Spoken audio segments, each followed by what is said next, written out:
मोहतरम बुजुर्ग और भाई,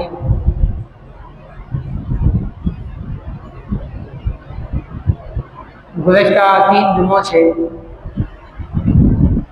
अक़ीदा ख़त्म नबूवत और मुनकिरीन ख़त्म नबूवत बिलख़ुसूस कादियानियों के गलीज़ अक़ाइद व नज़रियात और मिर्ज़ा ग़ुलाम अहमद कादियानी के गलीज़ किरदार से मुताल्लिक़ गुफ्तगू हो रही थी।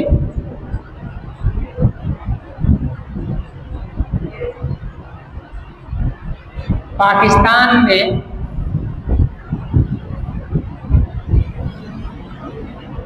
उन्नीस सौ 1974 तक कादियानी बावजूद काफर होने के मुसलमानों की हैसियत से रह रहे थे।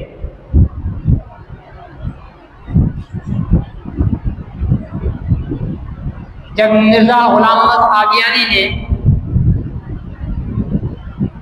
मुजद्दद और मसीह महदी होने का दावा किया तो सबसे पहले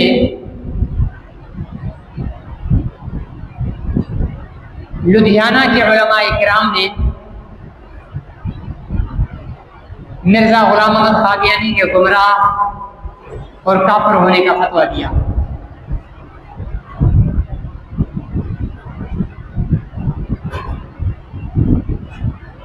फिर 1923-24 में गालिबन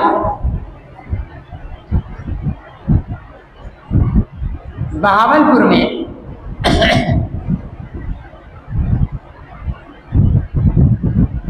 एक लड़के और लड़की का निकाह हुआ।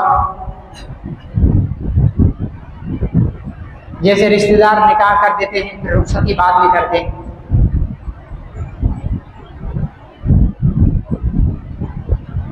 फिर ऐसा हुआ कि वो लड़का जिसका निकाह हुआ था वो कादियानी हो गया।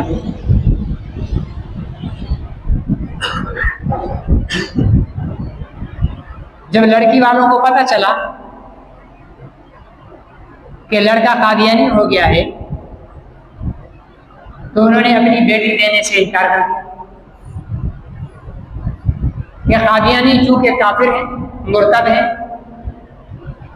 और काफिर और मुर्तद के साथ मुसलमान का निकाह नहीं हो सकता, इसलिए जो निकाह हुआ था वो खत्म।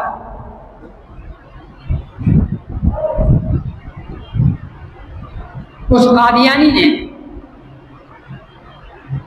अदालत के अंदर, बहावलपुर की अदालत, बैठ जा बेटा आराम से, बहावलपुर की अदालत के अंदर एक दरख्वास्त थी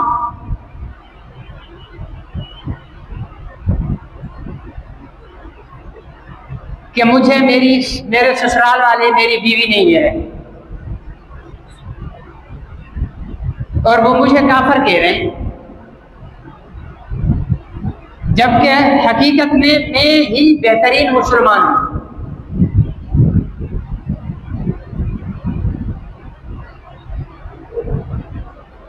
मुसलमान खानदान के पास अदालत का नोटिस पहुंच गया। मुसलमानों ने उलमाए किराम से राब्ता किया कि कादियानियों ने केस कर दिया है कि मेरे ससुराल वाले मुझे मेरी बीवी नहीं दे रहे, जबकि जिस दिन वो शख्स कादियानी हो गया था तो निकाह खत्म हो गया।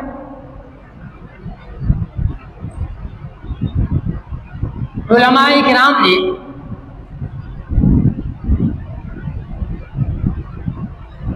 देवबंद की तरफ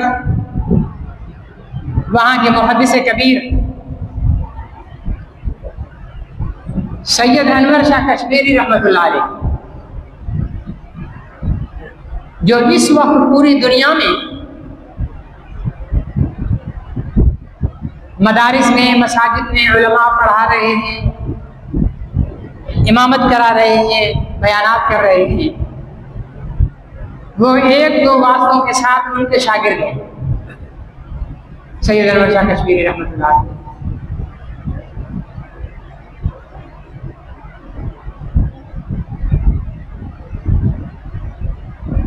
उनके पास टेलीग्राम भेजा, और टेलीग्राम कब भेजा? अब ये आज की नस्ल टेलीग्राम को नहीं समझती कि वो क्या होता है। आजकल तो ईमेल, मैसेज, व्हाट्सएप ये चीजें आ गई ना, तो ये टेलीग्राम भी एक बला का नाम था। कोई मशीन होती थी, यहाँ पर बैठे हुए उसको टाइप करते थे तो दूसरी जगह पर जाकर वो लिख लिया जाता था और वो जाकर पहुंचा देते।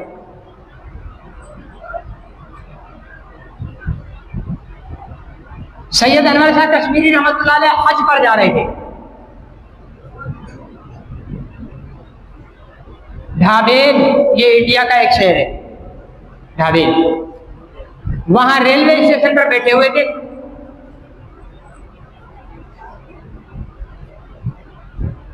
पांच 500 उलमा उनके शागिर्द, और वो कौन थे? आपने बिन्नौरी टाउन मदरसा कराची वाला सुना होगा। इस मदरसे के जो बानी थे, जिन्होंने ये मदरसा बनाया था, उनका नाम था शेखुल हदीस हजरत मौलाना मोहम्मद यूसुफ बिन्नौरी रहमतुल्लाह अलैह। वो शाह साहब अनवर शाह कश्मीरी रहमतुल्लाह अलैह के शागिर्द थे। मौलाना तकी उस्मानी साहब का आपने नाम सुना होगा। इनके वालिद साहब थे मुफ्ती आजम पाकिस्तान, मुफ्ती मोहम्मद शफी उस्मानी, वो भी इनके शागिर्द थे हजरत कश्मीरी रहमतुल्लाह अलैह। जफर अहमद उस्मानी आपने, जिन्होंने पाकिस्तान का झंडा लहराया था मगरबी पाकिस्तान में, और एक ने शबीर अहमद उस्मानी मशरकी पाकिस्तान, ये भी इन्हीं के शागिर्दों में से थे। इतने बड़े बड़े उलमाओं ने अपने उस्ताद को हज पर जाने के लिए रुखसत करने आए थे, अलविदा करने आए थे। वहीं स्टेशन मास्टर ये टेलीग्राम लेके आ गया कि हजरत बहावलपुर की अदालत में हुजूर अलैहिस्सलाम के खत्म नबूवत का मुकदमा है कि एक खत्म नबूवत का मुनकिर है कादियानी। कादियानियत से पहले इस्लाम की हालत में उसने हमारी बच्ची से निकाह किया था, फिर वो कादियानी हो गया और खत्म नबूवत का मुनकिर हो गया। अब उसने अदालत में केस किया है कि मुझे मेरी बीवी दिलाई जाए। आप आए और अदालत में हुजूर अलैहिस्सलाम के खत्म नबूवत का मुकदमा लड़े, दिफा करें। हजरत कश्मीरी रहमतुल्लाह अलैह ने वो टेलीग्राम पढ़ा, फिर यूं सर झुका लिया। कुछ देर के बाद सर उठाया और फरमाया कि हज का सफर कैंसिल, सामान वापस घर ले जाओ और मेरा बहावलपुर का टिकट ले लो। बहावलपुर का टिकट ले लो। हजरत खैरे, अचानक बहावलपुर? अभी तो आप हज के लिए निकले हो। तो फरमाने लगे कि भाई बहावलपुर से हुजूर अलैहिस्सलाम के खत्म नबूवत के दिफा के लिए मुसलमानों ने मुझे बुलाया, इसलिए हज का सफर कैंसिल। और फरमाने लगे कि मैंने अपनी जिंदगी की तमाम नेकियों पर नजर दौड़ाई तो कोई ऐसी नेकी नजर नहीं आई जिसकी वजह से मेरी बख्शिश यकीनी हो जाए। हुजूर अलैहिस्सलाम के खत्म नबूवत का वकील बनकर मैं अदालत में पेश हो जाऊंगा तो ये खत्म नबूवत के तहफ़्फ़ुज़ की नेकी इंशाअल्लाह मेरी बख्शिश और नजात का ज़रिया होगी। चुनाच शागिर्दों ने कहा कि हजरत आप इतने बड़े आलिम हैं और आप ऐसी बात कर रहे हैं, तो वहां पर एक जुमला इरशाद फरमाए अपने, फरमाया कि अगर हम हुजूर अलैहिस्सलातु वस्सलाम की खत्म नबूवत का तहफ्फुज़ न करें, अगर हम हुजूर अलैहिस्सलाम की खत्म नबूवत का तहफ्फुज़ न करें तो हमसे गली का कुत्ता अच्छा है, तो हमसे गली का कुत्ता अच्छा है। क्यों? इसलिए कि गली के कुत्ते को गली वाले बचा कुचा रोटी का टुकड़ा, कोई हड्डी फेंक देते, ठीक है ना, कोई खाना बच गया बाहर डाल दिया गली में, कुत्ते ने आकर खा लिया, वो बचे हुए टुकड़े खाकर सारी रात गली की चौकीदारी करता है। और हम तो भाई हुजूर अलैहिस्सलातु वस्सलाम के सदक़े में ही पल रहे हैं। हमारा सांसों का चलना भी हुजूर का सदका है, हमारी आंखों की रोशनी भी हुजूर का सदका है, हमारी जुबान की गोयाई भी हुजूर का सदका है, हमारे दिल की एक एक धक धक ये भी हुजूर का सदका है। फिर अगर हम हुजूर अलैहिस्सलाम के खत्म नबूवत का तहफ्फुज़ न करें तो फिर यकीनन वही कुत्ता अच्छा है जो कम से कम खाकर अपने गली वालों की हिफाजत तो करता है।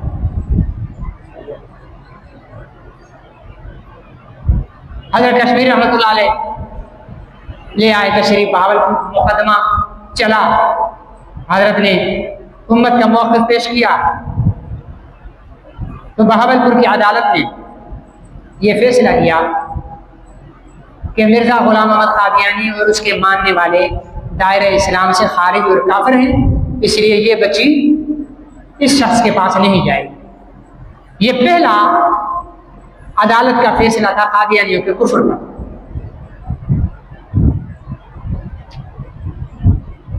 तहरीक पाकिस्तान चली, 46 में 14 अगस्त को अभी गुजरी है, हमने खूब नाच नाच कर गा गा कर शहीदों को सलाम पेश किया है ना जी। अभी गाने गा कर भी हम शहीदों को सलाम पेश करते हैं, तो शहीदों को बेचारों को मुश्किल में डाल देते हैं कि कैसी कमबख्त कौम पीछे छोड़कर आई हो जो उल्टे सीधे काम कर रही है। तो शहीदों को सवाब तो कुरान पढ़ने से मिलेगा ना, दुरूद शरीफ पढ़ने से मिलेगा, कलमा तैयबा का विर्द करके मिलेगा। हमारी हर स्कूल में बच्चियां गा रही हैं, ठीक है नहीं, बच्चे गा रहे हैं, छोटे बड़े सब डांसर बने हुए हैं और हम ये पाकिस्तान की आज़ादी की खुशी मना रहे हैं, इसलिए कि हमने पाकिस्तान आज़ाद होते हुए देखा नहीं है। अगर आज की ये नस्ल पाकिस्तान की आज़ादी की कुर्बानियों को देख लेती तो उसे हंसी भी नहीं आती, वो हंसना भी भूल जाते। इतनी कुर्बानियां दी हैं पाकिस्तान की आज़ादी के लिए मुसलमानों ने। 7,000 सिर्फ सैयद जातियों ने अपनी इज्जत कुर्बान की है पाकिस्तान को आज़ाद कराने के लिए। 7,000 सैयद जाति, छोटे छोटे बच्चों को माओ के गोद से लेकर यूं ऊपर उछालते थे और नीचे तलवार दे देते थे, बच्चा आकर यूं गिरता था, तलवार में घुस जाता और तड़प तड़प का मर। हामिला माओ के पेट जिंदा यूं तलवार मारकर पेट फाड़ते थे, उसमें से बच्चा निकालकर उसको भी यूं उछाल कर मारते। नहीं, ये कोई ऐसे हमें प्लेट में रखकर केक की तरह नहीं मिला पाकिस्तान जो हम उछल रहे हैं, कूद रहे हैं, ठीक है ना जी। और एक दिन हमारी मोहब्बत पाकिस्तान के लिए उछल रही होती है, हर तरफ झंडे, हर तरफ चरागा, फिर वही झंडे नाली में पड़े हुए होते, ठीक है ना। बस वो एक दिन की मोहब्बत है ना, अगले दिन मोहब्बत थोड़ी होती है हमें, तो नाली में पड़े पड़े रहे। और ये रिवायती मोहब्बत है, मसनूई मोहब्बत है। हकीकी मोहब्बत हर वक्त और हमेशा रहती है। न हम अपने वतन से मोहब्बत करने वाले, ना हमारे हुक्मरान। ज़ाहिर है जैसे हम होंगे हुक्मरान भी तो वैसे ही होंगे ना। अब हम चोर, 2 नंबरी और दुआएं करते हैं कि हुक्मरान हजरत उमर जैसा होना चाहिए। तो पहले खुद वैसे बन जाओ, हुक्मरान भी वैसा आ जाए। नहीं, हमने ऐसा नहीं बनना। हम 2 नंबर रहेंगे। हम दूध में भी मिलावट करेंगे, ठीक है ना, और घी में भी मिलावट करेंगे, मिर्ची में मिलावट करेंगे, पत्ती में भी लकड़ी का बुरादा रंग कर डाल देंगे, ठीक है ना जी। जाफरान में भी मकई के बाल जो हैं उनको रंग कर जाफरान बनाकर हम बेचेंगे। दवाइयाँ हमारी जाली, हमारे मुल्क में क्या हो रहा है, 80% दवाइयाँ जाली, ये 80% दवाइयाँ जाली। तो ये कौन, अमेरिका वाले कर रहे हैं क्या, या इसराइल वाले कर रहे हैं? हम खुद कर रहे हैं, पाकिस्तानी कर रहे हैं, ये कारखाने के लिए, ठीक है ना जी। तो ये मोहब्बत नहीं है। मोहब्बत करने वाले लोग ऐसे नहीं होते।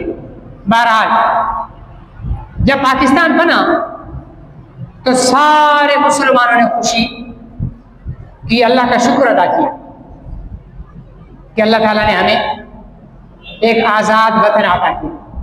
और पाकिस्तान बनाते वक्त एक नारा लगाया था।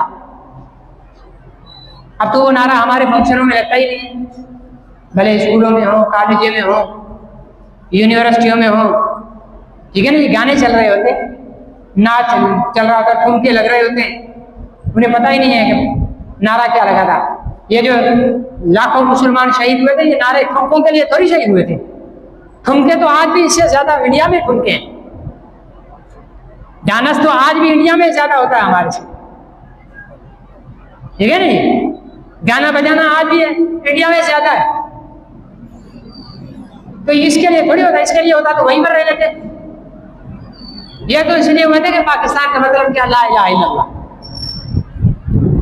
ठीक है ना, मोहम्मद रसूलुल्लाह के पाकिस्तान में बनेगा ला इलाहा इल्लल्लाह मोहम्मद रसूलुल्लाह का निजाम नाफिज।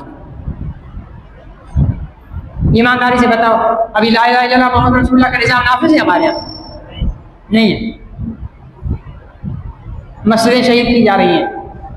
वो अभी ये महीना हुआ इस्लामाबाद में एक मस्जिद शहीद की है, ठीक है ना। वो तो अल्लाह ताला पाकिस्तान के सियासतदान उलमा अपनी हिफ्ज़ व अमान में रखे कि वो अपनी सियासी क़ुव्वत के बलबूते पर हुक्मरानों को घुटने टेकने पर मजबूर कर देते हैं और वो रुक जाता है वो अमल, ठीक है। ला इलाहा इल्लल्लाह, अगर पाकिस्तान में ला इलाहा इल्लल्लाह मोहम्मद रसूलुल्लाह का निज़ाम होता तो इंजीनियर मिर्जा जैसे लोग जिंदा थोड़ी होते। ऐसे खबीस फितरत, लईन और इंतहाई गलीज़ जुबान लबोलेजा रखने वाले लोग, गुस्ताखी में गुस्ताखी की जा रहा है, गुस्ताखी में गुस्ताखी कोई पूछने वाला नहीं। यहाँ चकला खोल लो, कोई नहीं पूछेगा भाई परमिशन लिया है, कोई नहीं पूछेगा। मस्जिद बनाने लगोगे, डीसी पहुंच जाएगा, एसपी पहुंच जाएगा, बोल साहब कैसे मस्जिद बना रहे हो, परमिशन लिए? मदरसा खोलोगे, पहुंच जाएंगे, परमिशन लिए? हर 3 महीने के बाद मदरसे पे पहुंच जाते हैं जी, मदरसे की कवायद बताएं, कितने तलबा पढ़ रहे हैं, कितने। कभी चकले वालों के पास भी गए कि कितनी औरतें यहाँ मुंह काला कर रहे हैं, कितने खबीस लोग यहाँ जिनाकारी करने के लिए आते हैं? नहीं। डांस क्लब खोल लो, कोई नहीं पूछेगा, ठीक है ना। डांस क्लब खोलो तो कोई नहीं पूछेगा। कल चंद दिन पहले खबर पड़ रहा था, शराब खाना किसी वजह से मालिक ने नहीं खोला दुकान, तो महकमे की तरफ से उसके पास नोटिस आ गया कि तुम शराब की दुकान खोल क्यों नहीं रहे हो, तुम पर इतना जुर्माना लगेगा। ये हमारे मुल्क की बात है। यहाँ शराब की दुकान खोलने पर जुर्माना लगना चाहिए ना, यहाँ न खोलने पर जुर्माना लग रहा था कि इतने दिन से क्यों दुकान खोल तुम्हारी, खोलो वरना इतना जुर्माना पर डे देना पड़ेगा। ये पाकिस्तान में हो रहा है, ठीक है ना। महविश हयात जैसी को वो जो है वो अवार्ड दिए जाते हैं। आप लोग कहते हो क्योंकि ये सारे हमारे सब पुराने दौर में ऐसे लोगों को कहते थे कंजर, ठीक है ना। कोई 70-80 साल के बाबा जी हो ना, उनसे पूछो, पुराने दौर में ऐसे बोलते थे, ऐसे लोगों को बुलाते थे ना अपनी शादियों पर नाचने कूदने के लिए, तो बोलते थे यार फलाने ने कंजरियां बुला ली अपने शादी में, ऐसे बोलते थे। अब वो जदीद जमाना आ गया ना, ठीक है ना, पखाने को पॉलिश करके मक्खन का नाम दे दिया है, ये जी मक्खन है। अब जो जानता है कि नहीं भाई ये मक्खन नहीं, ये पखाना को लोग बोलते, देखो हम गलत बात कर रहा है, मक्खन को पखाना कर रहा है, पखाने को पखाने का आ जाएगा। पेशाब जमजम नहीं हो सकता, पखाना मक्खन नहीं हो सकता, सुअर बकरी नहीं हो सकता, कुत्ता हरण नहीं हो सकता। आप भले उनको रंग कर करा के शक्ल वैसी बना लो, कुत्ता कुत्ता रहेगा, हरण हरण रहेगा, सुअर सुअर रहेगा, बकरी बकरी रहेगा। ऐसे नाचने कूदने वालों को, अपने जिस्मों की नुमाइश करने वालों को, 75% अपना नंगा जिस्म लेकर स्क्रीन पर आने वालों को हमारे हुक्मरान अवार्ड दे रहे हैं, ये कौमी अवार्ड दे रहे हैं, ठीक है ना जी। और बड़े बड़े अकाबरीन उलमा इकराम अहलुल्लाह, जिनकी दुआओं की वजह से ये मुल्क सलामत है, इनको जरूरत नहीं है इन बुजुर्गों को, ठीक है ना। इन बुजुर्गों को तुम अवार्ड दोगे ना तो तुम्हारे अवार्ड की कदर बढ़ेगी, बुजुर्ग से बड़ा है तुम्हारे अवार्ड से। लेकिन तुम लोगों की सोच का पर हैरानगी होती है और अफसोस होता है कि तुम्हारे नगर में अवार्ड कंजरियों को देने के लिए है, अहलुल्लाह और नेक लोगों को देने के लिए। इसलिए पाकिस्तान थोड़ी बना, बानी पाकिस्तान की तकरीरें उठाकर देखो क्या कहा था उन्होंने पाकिस्तान को, कि किस लिए बनाया है। यहाँ तो गुस्ताखों को, गुस्ताखान रसूल को, गुस्ताखान सहाबा को आज़ादी है, और मुहाफिजी ने नामूस रिसालत और मुहाफिजी ने नामूस सहाबा के लिए जमीन तंग। जब पाकिस्तान बना तो उस वक्त कादियानियों का सरबराह था मिर्जा बशीरुद्दीन महमूद, जो कहने में तो गुलाम अहमद कादियानी का बेटा था, लेकिन असल में किसका बेटा था? वो नूरुद्दीन का। मैंने तफसील बता दी है पहले जुम्मे पर, ठीक है ना। नूरुद्दीन की मेहरबानी थी और उसकी शक्ल भी नूरुद्दीन से मिलती थी। बशीरुद्दीन महमूद ने पूरी दुनिया पाकिस्तानियों को मुबारक दे रही थी, मुसलमान दुनिया, भाई मुबारक हो मुल्क बन गया, भाई मुबारक हो पाकिस्तान बन गया, सऊदी अरब मुबारक दे रहा है, तुर्की मुबारक दे रहा है, सब मुबारक दे रहे हैं। मुसलमान जो खुश हैं सारी दुनिया के कि भाई एक मुसलमान मुल्क आजाद हुआ है। कादियानियों का सरबराह क्या कह रहा है कि पाकिस्तान खुदा की मर्जी के खिलाफ बना है, पाकिस्तान खुदा की मर्जी के खिलाफ बनाए, और हम अहमदी, वो अपने आप को अहमदी कहते हैं लेकिन वो अहमदी नहीं है, अहमदी हम हैं, क्योंकि हमारे नबी का नाम है अहमद। बोलो सब, हमारे नबी का नाम क्या है? अहमद। तो हम अहमदी हैं और हमारे नबी का नाम है मोहम्मद, तो हम मोहम्मदी हैं, ठीक है ना जी। तो इसने कहा कि पाकिस्तान खुदा की मर्जी के खिलाफ बना है, हम अहमदी फिर कोशिश करेंगे कि अखंड भारत बन जाए, अरे पाकिस्तान वापस इंडिया में मिल जाए, और कादियानी भले रहता पाकिस्तान में हो, उसकी हमदर्दियां इंडिया के साथ। और हर पाकिस्तान दुश्मन मुल्क के ये एजेंडे, क्यों? अगर अमेरिका अपने बंदों को यहां जासूसी करने के लिए भेजेगा तो पहचाने जाएंगे ना ये गोरा अमरीकी है। बर्तानिया का शहरी आएगा, भाई ये तो गोरा बर्तानिया का है, ठीक है ना जी। हिंदू आएगा, कितना भी छुप जाए इंडिया से, यहाँ पहचाना जाएगा, आखिर पहचान, और नहीं तो उसकी शलवार उतार कर खतरा चेक कर लोगे, पहचाना जाएगा, ठीक है ना जी। लेकिन कादियानी यही रहता है। हमारे मुसलमान का नाम ताहिर, कादियानी का नाम ताहिर, हमारे मुसलमान का नाम भी राशिद, कादियानी का नाम भी राशिद, हमारे मुसलमान का नाम गुलाम मुस्तफा, कादियानी का नाम गुलाम मुस्तफा। मुसलमानों में आराई, मुसलमानों में जट, मुसलमानों में जो है वो भट्टी, मुसलमानों में मेमन, मुसलमानों में इंटर, मुसलमानों में बलोच, मुसलमानों में बिरोही, मुसलमानों में पश्तून, ठीक है ना जी। कादियानियों में भी यही कौम है, आराई भी कादियानी है, जट भी कादियानी है, मेमन भी कादियानी है, बिरोहियों में भी कादियानी है। दूसरी बलोच कौमों में भी कादियानी है, सिंधियों में भी कादियानी, मुहाजिरों में भी कादियानी, पंजाबियों में भी कादियानी, बलोचों में भी कादियानी, पठानों में भी कादियानी। जातें वही हैं, नाम वही हैं, ठीक है ना। और इन पे शक भी कोई नहीं कर सकता है, एजेंट ही कर रहे हैं आलमी हुकूमत। आपको पता है पाकिस्तान का एटमी राज चुराकर अमेरिका तक पहुंचाने वाला कौन था? डॉक्टर अब्दुल सलाम कादियानी। जानते हो ये कौन था? वजीर, ये साइंसदान था, ये वजीर खारजा तो जफरुल्लाह खान था। डॉक्टर अब्दुल सलाम जो कट्टर कादियानी मलऊन, ठीक है ना जी, पाकिस्तान का एटमी राज चुराकर अमेरिका के हवाले किया, खाया यहां, पला यहां। ये कादियानी इतराते हैं ये वाहिद मुसलमान साइंसदान है जिसको नोबेल इनाम मिला। भाई उसको नोबेल इनाम मिला ही पाकिस्तान से गद्दारी की वजह से था कि उसने पाकिस्तान के राज चुराकर दुश्मनों को पहुंचाए, इसलिए उसको इनाम दिया गया। और कहां से ये मुसलमान आ गया? ये तो बदतरीन काफर नहीं, मुर्तद और जिंदीक और वाजिबुल कत्ल था। इसका हमारे साथ कोई ताल्लुक नहीं। ये गद्दारी करने वाले, ये पाकिस्तान के वजूद के मुनकिर। पाकिस्तान बनने के साथ पाकिस्तान का पहला वजीर खारजा जो बना जफरुल्लाह खान कादियानी, जिसकी गद्दारी की वजह से आज तक कश्मीर इंडिया के कब्जे में है।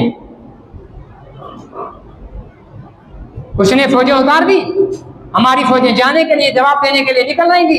कहा नहीं, फौज भेजने की जरूरत नहीं है, मैं आलमी अदालत में मुकदमा लड़ूंगा पाकिस्तान का और कश्मीर को ले लूंगा। वो आलमी अदालत में मुकदमा लड़के हमें कश्मीर दिला दिया। 77 साल हो गए, 73 साल हो गए, कश्मीर आज भी हिंदुओं के पास, मकबूजा कश्मीर। उलमा ने उस वक्त नारा लगाया कि भाई ये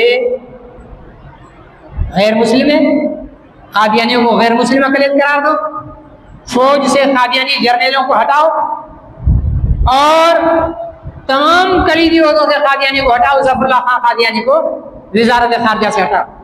ये इतना खबीस शख्स था जफरुल्लाह खान कादियानी। जब कायदे आज़म मोहम्मद अली जना का इंतकाल हुआ तो कायदे आज़म का जनाजा पढ़ाने वाला कौन था? अल्लामा शबीर अहमद उस्मानी रहमतुल्लाह। जफरुल्लाह खान कादियानी ने जनाजा नहीं पढ़ा अपना मोहम्मद अली जना। सहाबियों ने पूछा कि तुमने क्यों नहीं पढ़ा जनाजा? सब पढ़ रहे हैं, बानी का जनाजा पढ़ रहे हैं, सब पूरी कौम पढ़ रही, तुम नहीं पढ़। कहने लगा कि मुझे मुस्लिम मुल्क का गैर मुस्लिम वजीर समझ लो या गैर मुस्लिम मुल्क का मुसलमान वजीर समझ लो, मतलब या जना काफर है या मैं काफर हूं। अगर जना काफर है तो काफर का जनाजा मैं नहीं पढ़ सकता, अगर मैं काफर हूं, जना मुसलमान है तो काफर मुसलमान का जनाजा, ठीक है ना जी। क्योंकि कादियानियों का नजरिया है, उनकी किताबों में लिखा है, जो आदम को माने, नूह को माने, शीश को माने, इब्राहिम को माने, इस्माइल को माने, मूसा और हारून को माने, ईसा को माने, मोहम्मद रसूलुल्लाह को माने, लेकिन गुलाम अहमद कादियानी पर माने, वो काफर और दार इस्लाम से खारिज और जानवी है। ये कादियानियों का नजरिया। तो आप और हमें मुसलमान नहीं मानते। फिर उलमा इकराम ने तहरीक चलाई, लियाकत अली खान मरहूम शहीद मिल्लत, उनके साथ मौलाना कादी एहसान अहमद शुजाबादी रहमतुल्लाह अलैह आलमी मजलिस का खत्म नबूवत के उस वक्त के अमीर मिले कि ये कादियानी मुल्क को यूं नुकसान पहुंचा रहे हैं, इसको काफिर करार दो। लियाकत अली खान को कहां शहीद किया गया था? लियाकत बाग, रावलपिंडी। जफरुल्लाह खान कादियानी को पता चल गया था, क्योंकि लियाकत अली खान ने मौलाना काजी एहसान अहमद शुजाबादी रहमतुल्लाह अलैह को जुबान दे दी थी कि मैं अन करीब कादियानियों के कुफ्र का ऐलान करूंगा और जफरुल्लाह खान कादियानी को हटाऊंगा और कादियानियों को कलीदी ओहदों से हटाऊंगा। जब ये बातें हो रही थी ट्रेन के सैलून में, लियाकत अली खान साहब सफर कर रहे थे कराची का, ट्रेन में थे, काजी एहसान अहमद शुजाबादी ने ट्रेन में लियाकत अली खान ने आधा घंटा दिया था कि आधा घंटा मुझसे आकर बात कर लो। वो आधा घंटा कई घंटों में तब्दील हो गया, लंबी मुलाकात हुई कराची तक। जिस वक्त लियाकत अली खान शहीद काजी एहसान अहमद शुजाबादी रहमतुल्लाह अलैह को वादा कर रहे थे कि मैं कादियानियों को गैर मुस्लिम करार भी दूंगा, जफरुल्लाह को भी हटाऊंगा, कादियानियों को कलीदी ओहदों से हटाऊंगा, तो लियाकत अली खान को खाना खिलाने वाला जो बेरा था वो कादियानी था। उसने फौरन जफरुल्लाह खान कादियानी को इत्तला की कि जनाब लियाकत अली खान हमें समझ चुके हैं, अब आपको भी हटाने वाले हैं और हमें काफिर करार भी देने वाले हैं। हमारे स्कूलों में क्या पढ़ाया जाता है? लियाकत अली खान को कत्ल करने वाला कौन था? स्कूल वाले बच्चे बता दें, नाम तो होगा, मशहूर है, अकबर खान। लियाकत अली खान को किसने कत्ल किया? हमारे पाकिस्तान के स्कूलों के निसाब में बदतरीन झूठ पढ़ाया जा रहा है कि लियाकत अली खान को अकबर खान ने कत्ल किया है। लियाकत अली खान को जफरुल्लाह खान के जर्मनी नजात मुंह बेले बेटे कादियानी ने कत्ल किया था। आलमी मजलिस तमाम तर शवाहिद अपने रिसाले में शाये कर चुकी है। प्लान के तहत एक बंदे को निशाने पर ले लिया, प्लान बना हुआ था जैसे लियाकत अली खान को गोली लगे इस बंदे को गोली लगा देना और मशहूर कर देना कि इसने मारा है और कातिल को मार दिया। जबकि चंद साल पहले तक भी जफरुल्लाह खान कादियानी का मुंह बोला बेटा जर्मनी में जिंदा था जिसने लियाकत अली खान को शहीद किया। मैं चैलेंज करता हूं हुक्मरानों को हमारे इस दावे को गलत साबित करें। और लियाकत अली खान का स्टेट बुलंद बनाया गया। हमेशा हाई प्रोफाइल शख्सियत जब बयान करती है तो उसको सिक्योरिटी हिसार में खड़ा किया जाता है, लेकिन लियाकत अली खान का स्टेज ऐसा बनाया गया लियाकत बाग रावलपिंडी में कि वहां सिर्फ अकेले खड़े हो सकते थे, सिक्योरिटी वाले नीचे खड़े। पूरी कादियानी प्लान के साथ ये साजिश करके लियाकत अली खान को शहीद किया गया और कादियानी खुश हो गए कि जो हमें काफिर करार देना चाहता था हमने उसको रास्ते से हटा दिया। उलमा किराम ने फिर तहरीक चलाई, ख्वाजा नाज़िमुद्दीन आया, 53 की तहरीक चली, 30,000 मुसलमानों ने अपनी जानों का नजराना पेश किया हुजूर के खत्म नबूवत के तहफ़्फ़ुज़ के लिए। आज आप अपने मस्जिदों में, अपने मदरसों में, गलियों में, चौकों में, चौराहों में नारे लगाते हो, ताजदार खत्म नबूवत जिंदाबाद, खत्म नबूवत जिंदाबाद के नारे लगाते हो। 1953 में लाहौर में सिर्फ खत्म नबूवत जिंदाबाद के नारे लगाने पर गोली लगाई जा रही थी।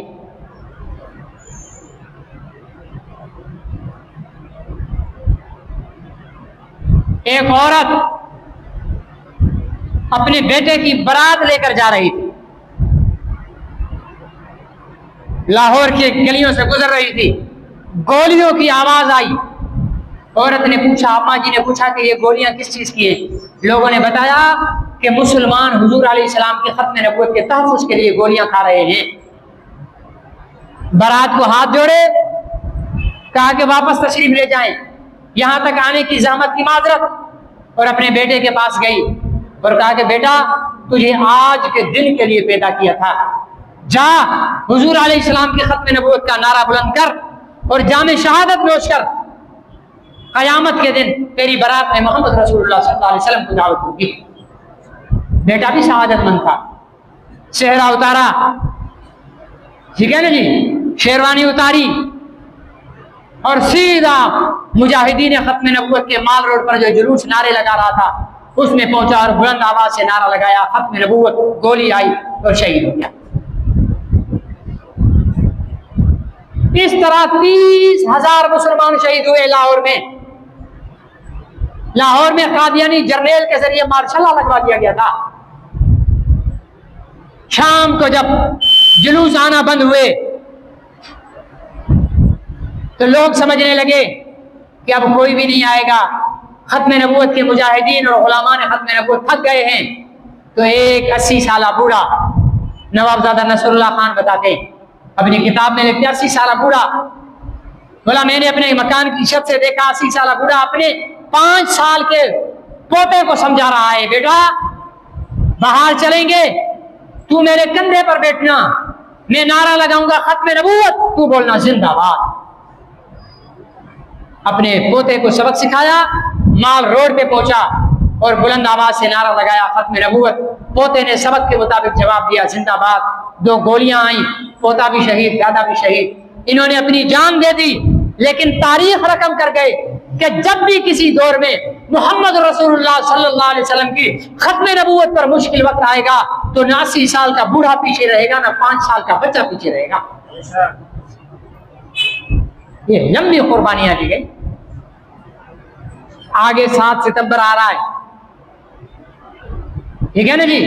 इस 7 सितंबर 1974 को कादियानियों को गैर मुस्लिम अक़लियत करार दिया गया था। इंशाअल्लाह जिंदगी रही तो इसके हालात आइंदा जुमे बयान किए जाएंगे। अल्लाह मुझे और आपको अमल की तौफीक नसीब फरमाए। सुन्नतें पढ़ लीजिए।